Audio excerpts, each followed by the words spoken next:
Interacting with the environment. In Tunisia.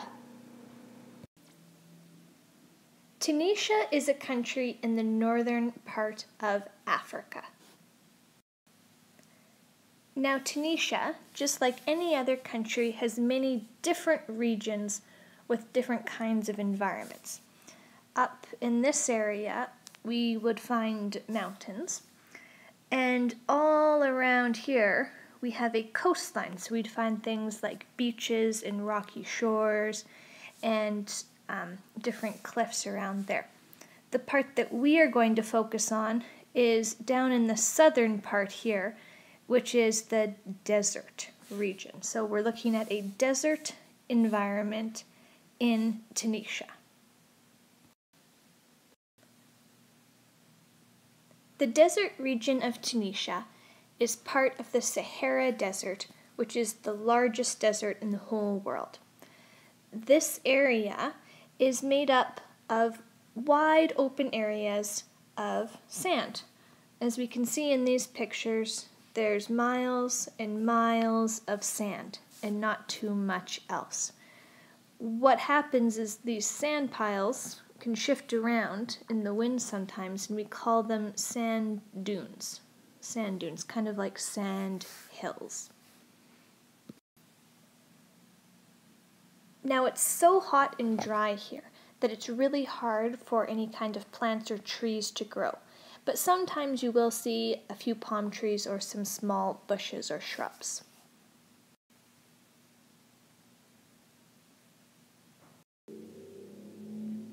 It's really hard to find sources of water in the desert, but you can find some places what is called an oasis.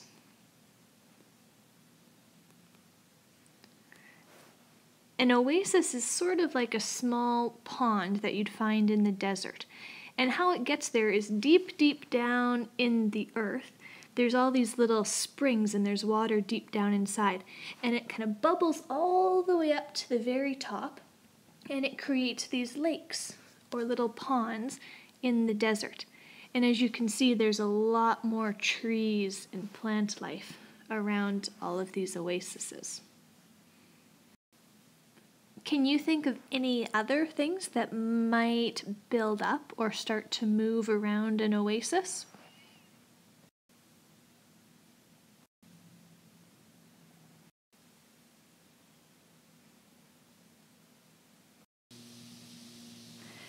Now, as you can probably guess, it gets really hot in the desert. In the summer, the temperature can go up to 50 degrees Celsius, which is super, super warm. It can also be pretty windy in the desert.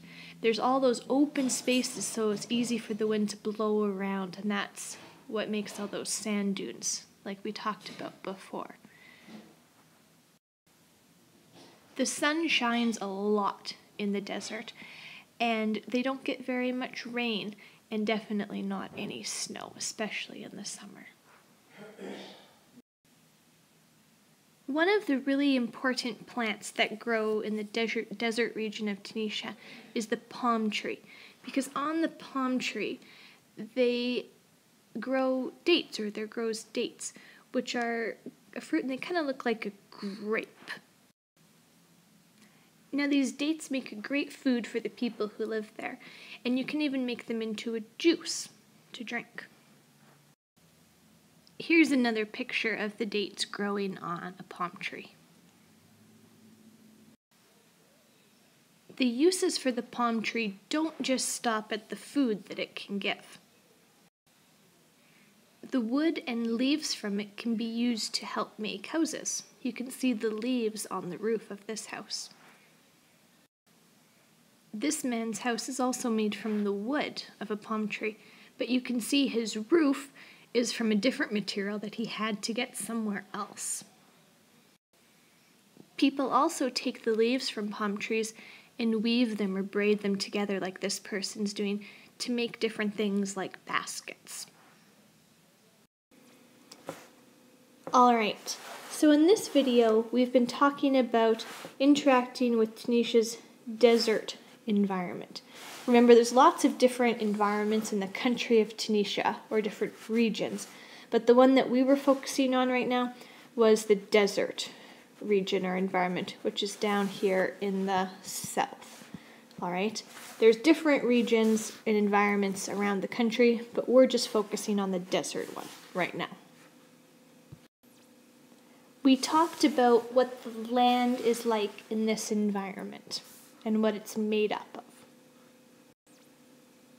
We talked about what kind of water sources and what types of water bodies we would find in this desert environment. We talked about what the climate or what the weather would be like in this environment, mainly in the summer times of the year.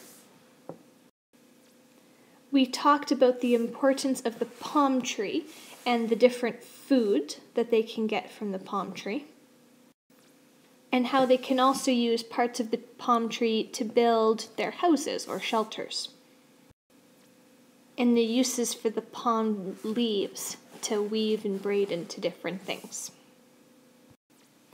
And of course, when we're talking about Tunisia's desert environment, we can't leave out probably the most important animal that we'd find in this region, which is of course the camel, and it plays many important roles and helps out the people who live there.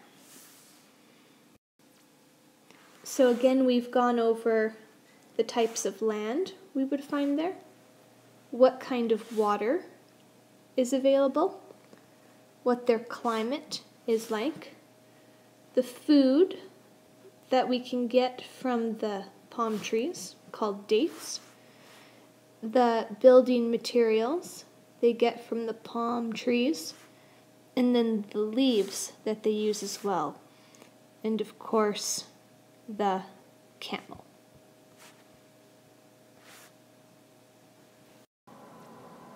Great. So thanks for watching.